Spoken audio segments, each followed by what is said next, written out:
박용후라는 관점 디자이너라는 분이 계세요. 이분이 책을 한 권 썼는데 그 책이 바로 관점을 디자인하라 하는 책입니다.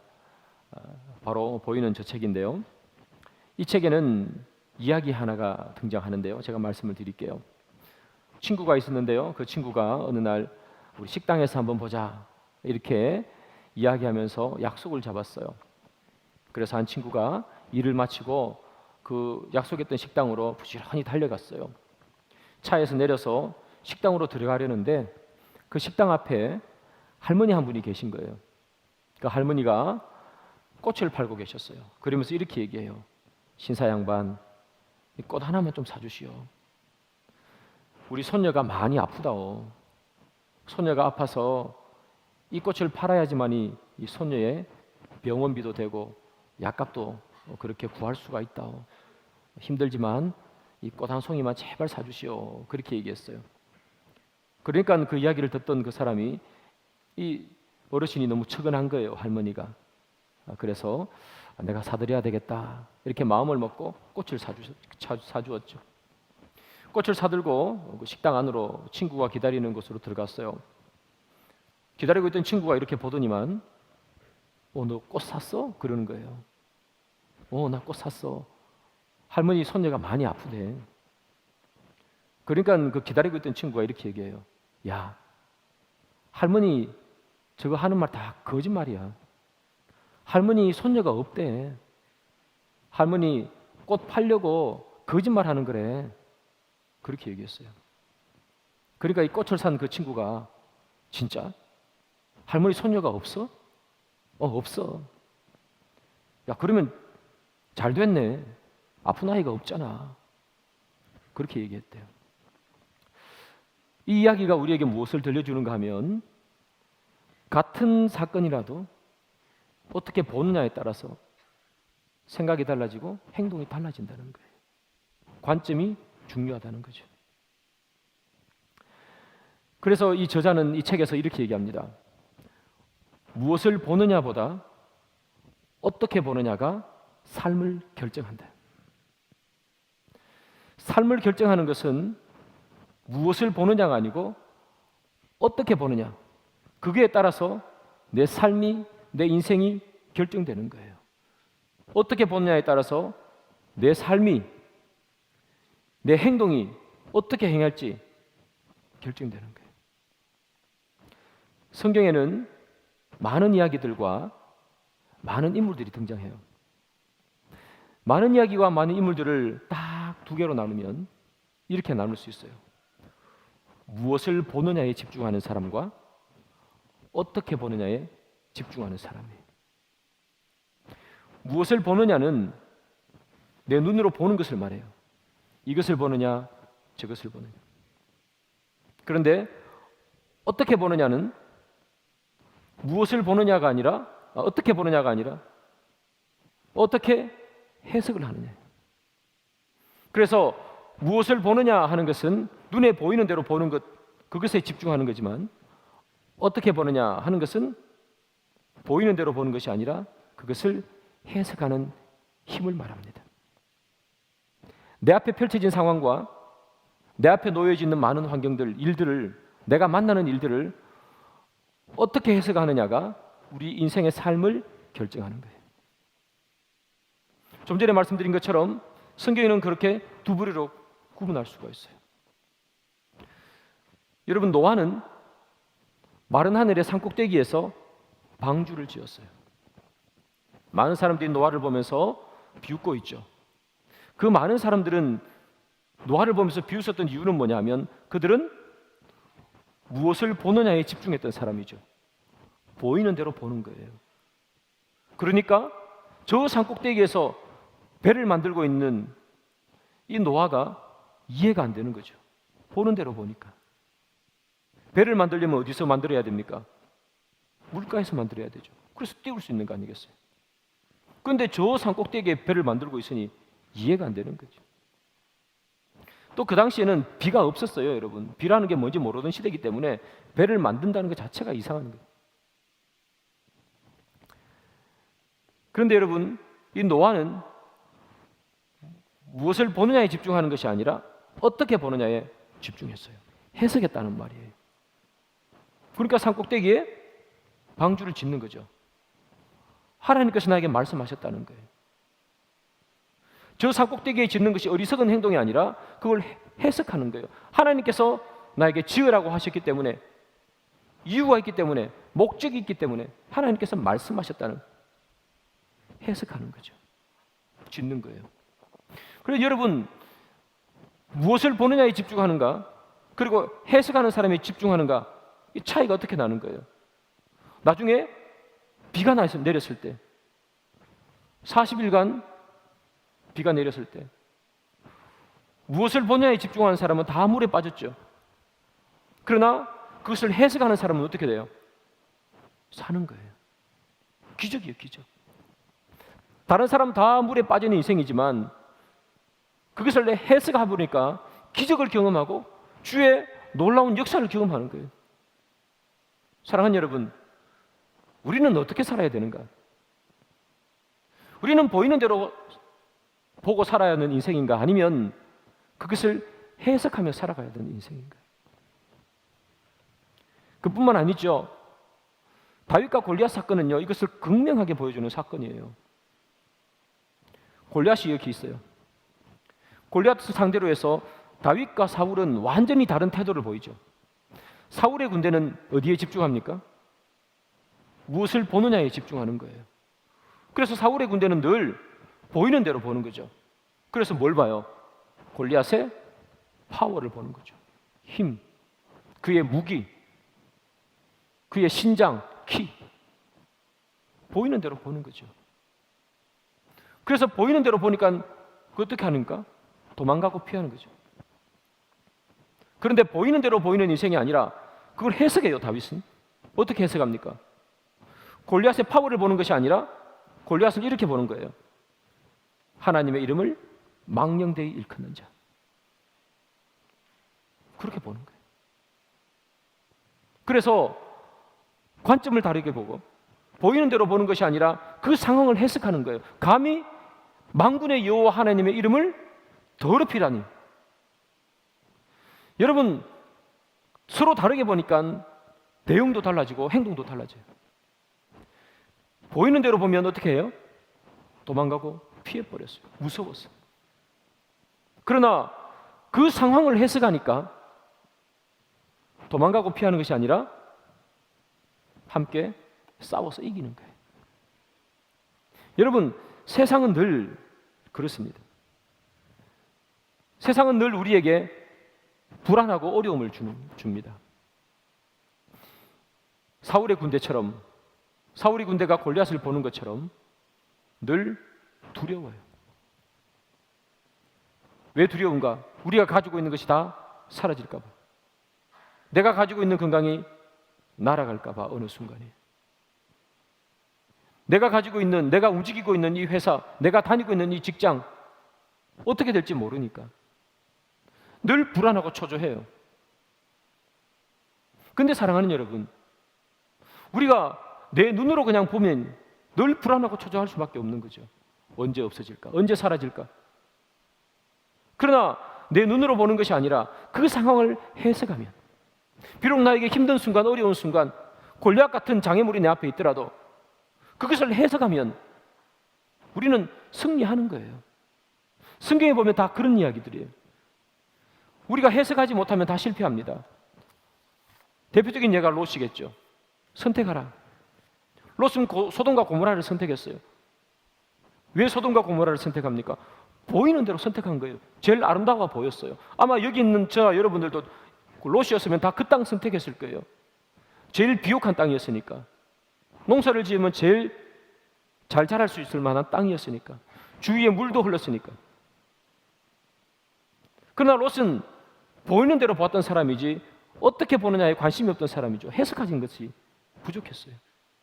그가 정말 해석할 수 있다면, 그 상황을 해석할 수 있다면 어떻게 해야 됩니까? 어느 땅을 선택하는 것이 아니라 아브라함을 떠나면 안 돼요. 왜 아브라함을 떠나면 안 됩니까? 아브라함은 복의 근원이잖아요. 아브라함을 따라다니면 복이 흘러오게 되어 있어요. 아브라함 옆에 있으면 그냥 복이 흘러 넘치는 거예요. 근데 그의 눈으로 뭘 상황 보는 거예요? 저 땅이 좋아 보이니까 선택했단 말이에요. 보이는 대로 보면 실패한다는 거예요. 에서도 마찬가지죠. 보이는 대로 보잖아요. 배고프니까 그의 눈에 보이는 게 뭐밖에 없어요? 팥죽 한 그릇이죠. 근데 그가 상황을 해석했다면 달라지겠죠. 내 동생이 나를 속여서 장자권을 빼앗아가려고 하는구나. 그러면 그 팥죽이 음식으로 보이는 것이 아니라 뭐로 보여요? 내 장자권을 빼앗아갈 무기처럼 보이겠죠. 그럼 누가 먹겠어요, 그걸? 그래서 보이는 대로 살아가면 실패하는 인생입니다. 성경은 그렇습니다. 성도는 그렇습니다. 믿지 않는 사람은 그렇지 않을 수 있습니다. 믿지 않는 사람은 보이는 대로 살아가도 됩니다. 소돔과 고모라에 살아도 돼요, 그 사람들은. 그러나 우리는 그렇지 않다는 거예요. 우리는 보이는 대로 보고 살아가면 실패할 수밖에 없어요. 우리는 그것을 해석해야 합니다.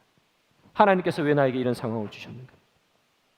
하나님께서 나에게 왜 이런 환경을 주시고, 하나님께서 왜 나에게 이런 즐거움을 주시고, 하나님께서 나에게 왜 이런 어려운 상황을 주시는가? 성도는 보이는 대로 보고 살아가는 사람이 아니라 그것을 해석하는 사람입니다. 그래서 내 삶과 내 삶을 둘러싸고 있는 많은 환경들을 해석할 수 있는 능력이 필요해요. 그것을 우리는 영적인 능력이라 불러요. 영안이라 부르기도 해요. 사랑하는 여러분, 우리를 둘러싸고 있는 많은 환경들이 있죠. 그 환경들을 하나님의 눈으로 해석할 수 있는 능력, 그것이 진짜 영적인 능력이에요. 우리가 하나님 앞에 간구해야 되는 능력이에요. 그 능력이 있으면요, 기적을 봐요. 비가 내리칠 때 노아의 방주처럼 떠오를 수 있는 기적을 보는 거죠. 골리앗을 물리치는 능력은 어디에서 오는 거예요? 해석하는 힘에서 보는 거예요. 내 상황과 내 환경을 하나님의 눈으로 해석하는 능력, 그 영적인 능력이 있을 때 기적이 있는 거예요. 사랑하는 여러분, 영적인 능력으로 말하면 방언을 한다, 기도하면 신유의 은사, 사람을 고친다, 많은 능력이 있습니다. 그 능력도 중요하고 소중한 능력이에요. 하나님께 주시는 능력이니까. 그러나 사랑하는 여러분, 진짜 우리가 우리의 삶에서 기적을 경험하려면, 주의 역사를 경험하려면, 여기 나오는 이 다윗과 골리앗의 이야기처럼 정말 내가 깨뜨릴 수 없을 것 같은 큰 장애물을 뛰어넘는 그런 역사를 눈으로 보려면 뭘 해야 되는 거예요? 방언으로 되는 게 아니라 내 상황을 하나님의 눈으로 해석하는 영적인 능력, 그 영역이 필요한 거예요. 그것이 우리에게 있어야 되는 거죠. 2023년 우리 한 해의 표가 저 뒤에 걸려 있죠. 눈을 들어 주의 역사를 보라. 우리가 눈을 들어 주의 역사를 보려면 뭐 해야 되는 거죠? 해석해야 되는 거예요. 내닥친 상황이 어렵다, 힘들다, 눈물 짓고 한숨 지으면 그거로 끝나는 인생이에요. 나에게 닥쳐온 기쁨이 있어요, 즐겁다, 좋다, 환호만 지르고 있으면 그 인생 거기서 끝나는 인생이에요. 그러나 거기서 해석할 수 있다. 하나님께서 왜 나에게 이런 즐거움을 주셨는가?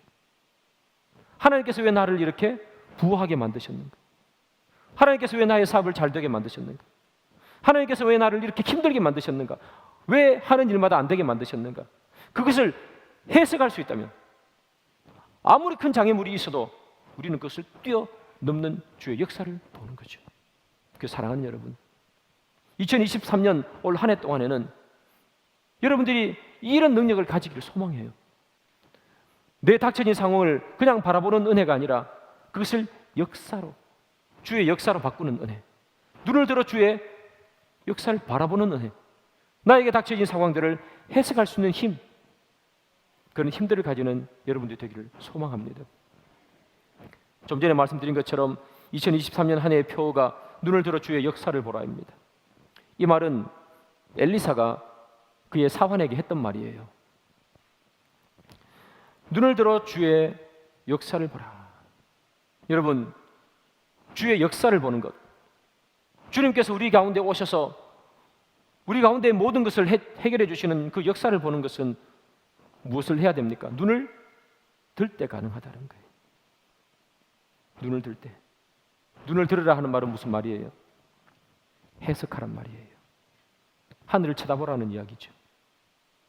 너에게 닥쳐져 있는 상황, 네가 안고 있는 환경, 내 눈으로, 그 눈으로 세상을 바라보는 것이 아니라 눈을 들어 주를 바라보고 해석하라는 거예요. 그러면 역사가 일어난다는 거예요. 오늘 이 본문은요, 어떤 이야기인가 하면 아람 군대가 이스라엘을 쳐들어왔던 이야기예요. 아람 군대가 이스라엘을 쳐들어와서 어떤 작전을 펼치는가 하면 이스라엘 왕을 잡으려고요, 기습 매복 작전을 펼쳤어요. 그래서 이스라엘 왕이 지나갈 만한 곳에 군인을 딱 매복시켜 놓고 기습으로 이스라엘 왕 군대를 치려고 했어요. 그런데 희한하게도 그들이 그 작전을 세울 때마다 한 번도 안 걸려드는 거예요. 어떻게 그런 일이 일어났는가 하면 이 엘리사라는 선지자가 하나님께서 주시는 그 신적 능력으로 아람 군대가 군사 회의를 하는 그 내용을 마치 도청장치 틀어놓은 것처럼 자기 집에서도 다 들어버렸어요. 그러니까 아람 군대가 어디 매복하자 이렇게 해도 엘리사가 그 이야기를 다 듣고 자기 나라 왕에게 이야기해 주는 거죠. 왕이시여, 아람 군대가 저기 한성대 입구역에 매복해 놨습니다. 글로 가지 마십시오. 그렇게 얘기하는 거예요. 한두 번이 아니에요. 오히려 이스라엘 군대가요, 매복 장소를 알다 보니까 군대를 보내가지고 걔들을 물리쳐 버렸어요. 계속해서 이런 일이 일어나니까 아람 왕이 화가 났어요. 분명히 이 우리 군사 안에 첩자가 있다. 내 첩자를 잡아내리라. 아람 왕이 쫙 조사하기 시작했습니다. 조사를 아무리 해봐도 여러분, 첩자가 있습니까? 없잖아요. 나중에 알게 된 결과 엘리사라는 선지자가 그들의 이야기를 다 듣고 있다는 것을 알았어요. 그래서 이 아람 왕이 결단을 합니다. 이스라엘을 이기기 위해서는 지금 왕을 잡을 문제가 아니라 이 엘리사를 잡아야 되겠구나. 그래서 엘리사에게 군대를 보냅니다. 참 어리석죠? 자기가 하는 말 다 알아듣는데 엘리사 잡아야지 하고 군대 보내면 그 말도 알아들을 텐데 그 보내는 아람 왕도 참 어리석다는 생각을 동시에 합니다만 어쨌든 군대를 보냈어요. 근데 여러분, 아람 왕이 이 엘리사를 잡았을까요? 못 잡았을까요? 털끝 하나도 건드리지 못합니다. 왜 털끝 하나도 건드리지 못할까요? 아람 왕은 뭐 하는 사람이에요? 무엇을 보느냐에 집중했던 사람이에요. 즉 보이는 것만 봤어요. 엘리사가 그랬어? 엘리사를 잡아야 되겠구나. 여러분, 그는 상황을 해석하는 능력이 없어요. 그가 했던 이야기를 다 들을 수 있는 것은 엘리사의 능력이 아니라 하나님께서 주신 능력이에요. 그러니 엘리사 잡는다고 그게 해결됩니까? 잡지도 못하고 전쟁에서 패배하고 물러납니다. 사랑하는 여러분, 아무리 군대가 많으면 뭐하고 아무리 군사가 강하면 뭐합니까? 엘리사 한 명 잡지 못하잖아요.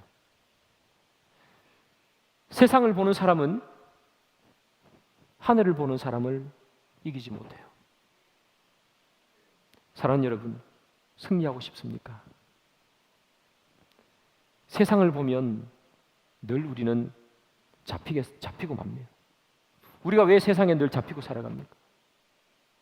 눈을 들어 하늘을 보지 못하기 때문에, 늘 내가 처한 환경만 바라보기 때문에, 늘 내가 처한 조건만 바라보기 때문에 해석할 수 있는 힘이 없어요. 영적인 능력이 없어요. 기쁜 일이 있으면 그저 기뻐하고 힘든 일이 오면 눈물을 흘리고, 그러니까 우리가 세상을 이기지 못하는 거예요. 그러나 분명히 얘기하잖아요. 세상을 보는 사람은 하늘을 보는 사람을 이기지 못한다. 우리가 이기기 위해서는 뭘 해야 합니까? 세상을 보는 것이 아니라 하늘을 보는 거예요. 상황을 해석하는 거예요. 하나님께서 왜 나에게 이런 상황을 주셨는가? 하나님께서 왜 나에게 이런 힘든 일을 주셨는가? 그때 우리는 하나님의 음성을 듣고 이길 수 있는 힘을 얻는 거예요. 상황을 보면 기적을 경험한다고 했잖아요. 하나님께서 왜 나에게 이렇게 사업이 잘 되게 하셨는가? 그러면 우리는 겸손해지는 거예요. 그런데 보이는 것만 보면 부어라 마시라 다 망하게 되는 거예요. 사랑하는 여러분, 골리앗이 왜 다윗을 잡지 못했을까요? 골리앗이 다윗을 잡지 못했던 건 단순합니다. 그런 상황을 해석하지 못해요. 보이는 것만 봤어요. 저 조그마한 놈이 무기도 없이 나에게 겁도 없이 달려드네. 그가 상황을 해석했다면 뭐 어떻게 해석했어야 돼요? 만군의 하나님 여호와가 나를 치러 오네. 도망갔어야죠. 그런데 그의 눈에는 뭐밖에 보이지 않습니까? 골리앗 눈에는 다윗밖에 보이지 않아요.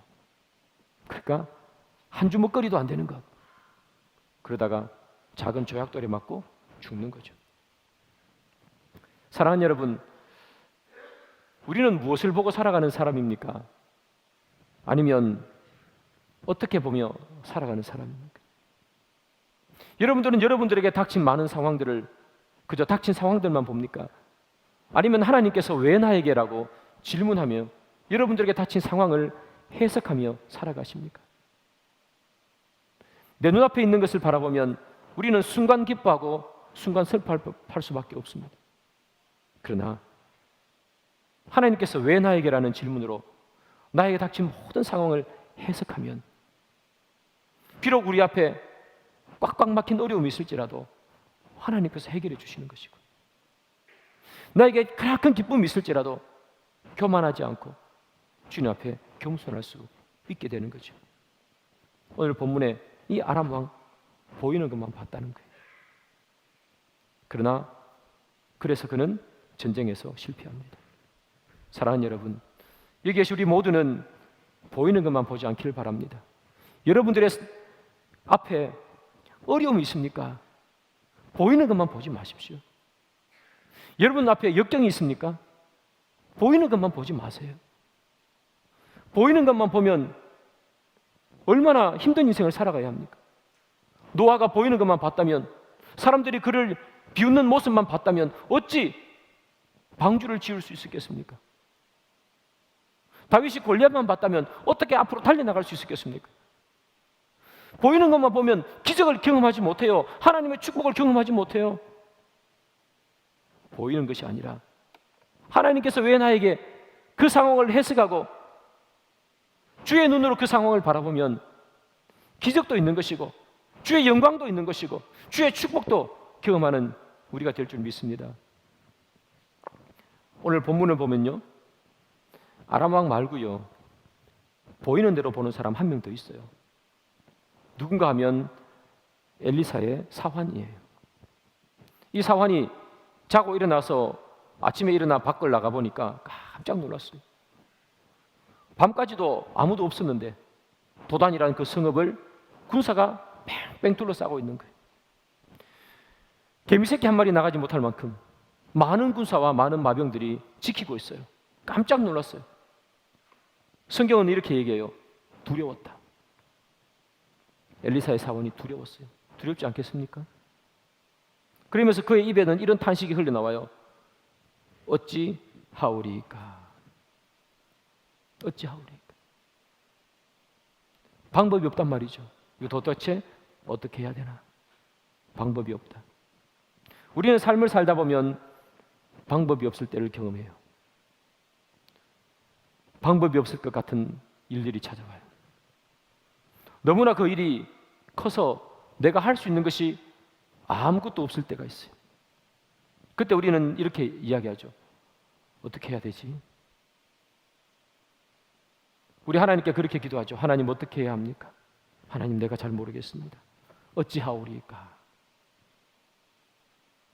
여러분, 엘리사의 사환이 어떻게 해야 되지? 어찌하오리까? 방법이 없는 큰 장애를 만났을 때 엘리사가 이렇게 얘기해요. 17절 상반절이죠. 기도하여 이르되 눈을 들어 보게 하소서. 눈을 들어 보게 하소서. 뭐 해야 되는 거죠? 눈을 들어야 해요. 눈을 들어야 주의 역사를 보는 거예요. 엘리사의 사환은 성읍에 앉아서 저 밑에서 자기들을 둘러싸고 있는 아람 군대만 보니까 어찌하오리까 하는 거 아니에요. 그런데 엘리사가 뭐라 그래요? 거기 보지 말라는 거예요. 눈을 들으라는 거예요.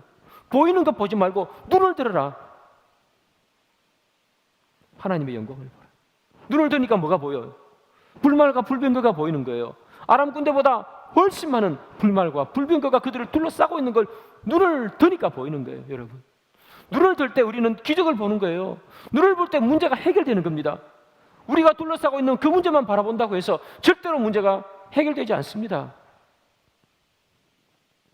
그래서 이 엘리사가 하는 말 뭐예요? 눈을 들어보라. 뭐 하는 거예요? 그 상황을 해석해 보라는 거죠. 사랑하는 여러분, 눈을 들어보는 힘, 우리의 문제를 해결하는 힘, 보이는 것에 굴복하지 않는 힘, 이 힘은 도대체 어디에서 나오는가? 엘리사가 이렇게 얘기했죠. 기도하여 이르되 눈을 들어 보게 하소서. 눈을 들 수 있는 힘은 어디서 나와요? 기도하여 이르되. 기도할 때 나와요. 기도하지 않으면 눈을 들 힘을 가질 수가 없어요. 기도하지 않으면 내 상황을 해석할 수 있는 힘이 생겨나지가 않습니다. 사랑하는 여러분, 2023년은요 뉴스를 봐도 그렇게 호락호락한 한 해가 아니라고 이야기해요. 금리는 계속해서 오르죠. 물가도 계속해서 오르죠. 코로나의 영향으로 말미암아서 또 전쟁의 영향으로 말미암아서 모든 것이 다 힘들고 어렵대요. 2023년도 그렇대요. 우리 교회도 마찬가지죠. 여러분의 삶이 어려우니까 교회도 어렵겠죠. 코로나의 여파가 아직도 남아 있습니다. 재정적인 압박이 조금 더 있을 수 있습니다.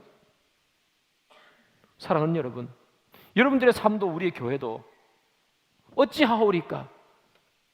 물가는 올라가고 삶은 힘들고 팍팍하고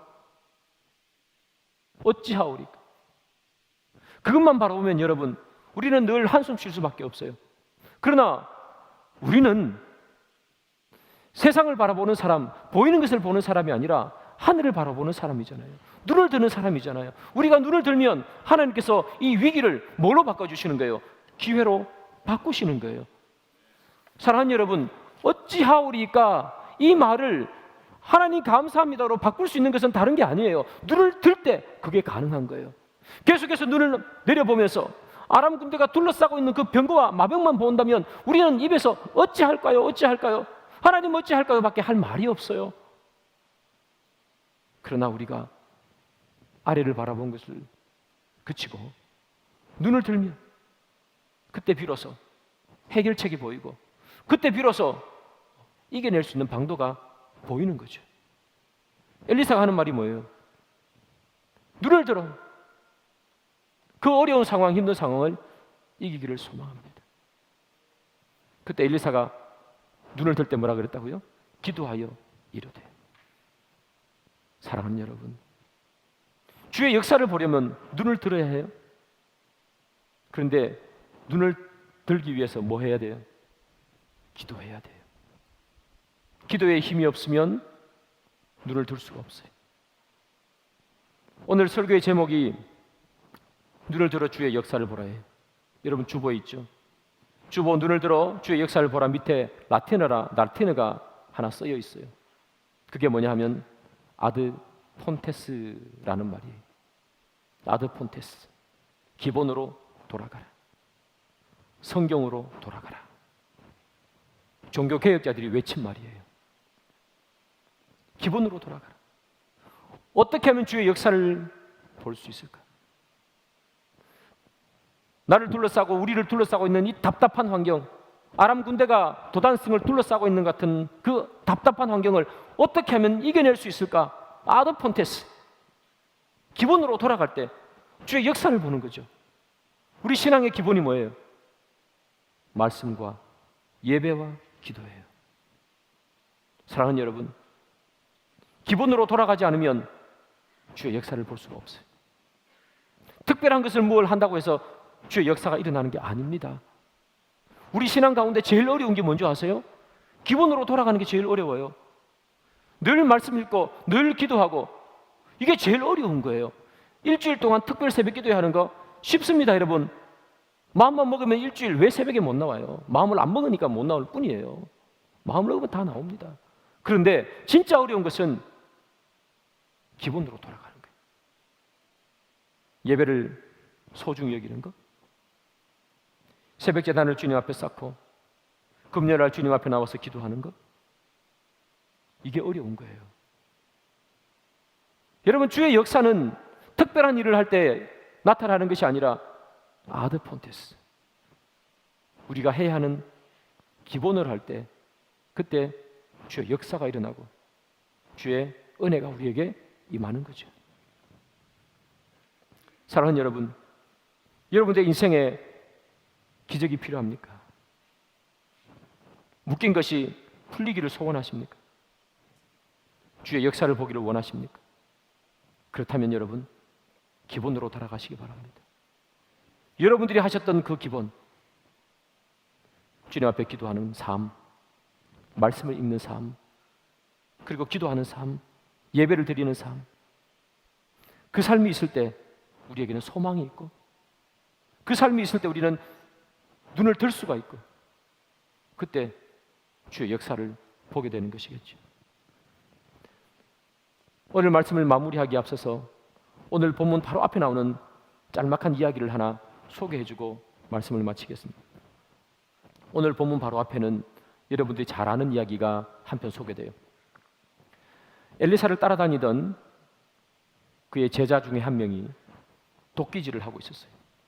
도끼질을 하다가 그만 도끼가 강물에 풍덩 빠져버렸습니다.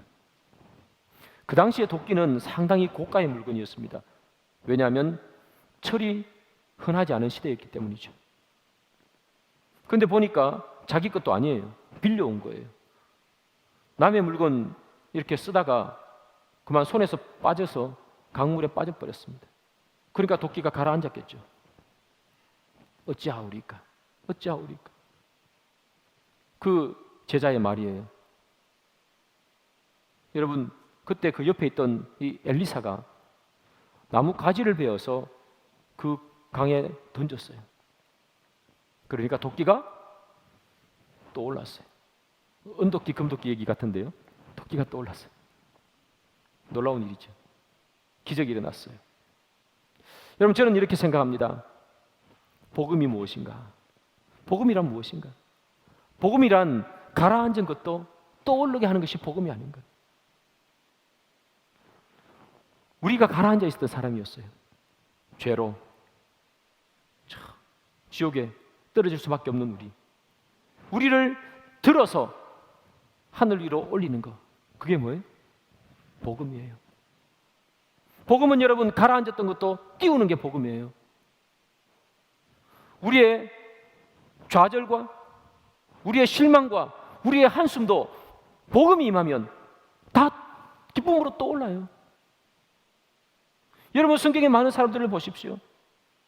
그들이 처한 환경, 그리고 그들이 가지고 있는 어려움들 때문에 다 탄식하고 다 한숨 쉬고 저 밑에 깔아앉은 인생처럼 살아가잖아요. 근데 예수를 만나면 어떻게 돼요? 한숨과 눈물과 수고는 다 사라지고 기쁨이 생겨나는 거 아니겠어요? 그래서 복음은 떠올리는 거예요, 여러분. 가라앉은 것도 떠올리는 것이 복음이죠. 가라앉은 내 희망, 가라앉았던 내 소망, 내 인생 때문에, 내 환경 때문에 다 가라앉히고 살았던 그 모든 것들을 다 떠올리게 하는 것이 복음이에요. 복음은 떠올리게 하는 거예요. 근데 여러분, 떠오를 때 뭘 했어요? 떠오르기 전에 나뭇가지를 던졌잖아요. 저는 여기 있는 우리 모두가 나뭇가지가 되면 좋겠어요. 나뭇가지는 배임을 당했어요. 던져짐을 당했어요. 우리가 조금 더 헌신하고 우리가 기도의 강물에, 헌신의 강물에 우리를 조금 더 던져 놓으면, 사랑하는 여러분, 여러분들의 가정, 가라앉았던 여러분들의 가정이 있다면 떠오르게 되는 거예요. 우리 교회도 가라앉은 부분이 있다면 다시 떠오르게 되는 거예요. 떠오르기 위해서 무엇이 필요한 거예요? 나뭇가지가 필요한 거예요. 사랑하는 여러분, 저와 여러분들이 하나의 나뭇가지가 되면 좋겠어요. 그래서 2023년 한 해 동안에는 혹여나 이제까지 여러 가지 사정으로 우리 집도 나도 가라앉아 있었다면, 이제 다시 한번 나를 던져서 기도의 물결 속에 던지고 말씀의 물결 속에 나를 던져서, 그래서 다시 다 뛰어오면 좋겠어요. 그래서 2023년 한 해 동안에는 가라앉았던 것들이 다 솟아게 되는 그런 한 해가 되기를 소망합니다. 사랑하는 여러분, 오늘은 1월 1일입니다. 이제 365일만 지나면 12월 31일이 됩니다. 송구영신 예배 드릴 때 우리가 그때 이 자리에 앉아서 하나님 어찌하오리까? 하나님 어찌해야 합니까? 그렇게 한 해를 마무리하기를 소원하십니까?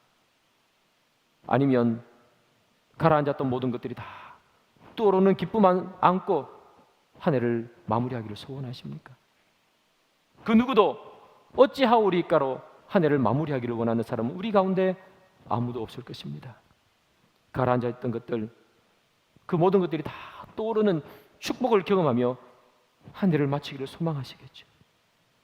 그러기 위해서 우리가 뭘 해야 될까요? 나뭇가지처럼 그렇게 기도의 자리로, 또 아드폰테스 기본의 자리로, 예배의 자리로 우리를 던져 넣어서 눈을 들어 주를 바라보는 그 역사가 있으면 모든 것들이 가장 것들 다 떠오르게 되고 기쁨과 은혜로 충만한 연말을 맞이할 줄 믿습니다. 그런 은혜를 경험하는 저와 우리 모두가 되기를 주님의 이름으로 축복합니다.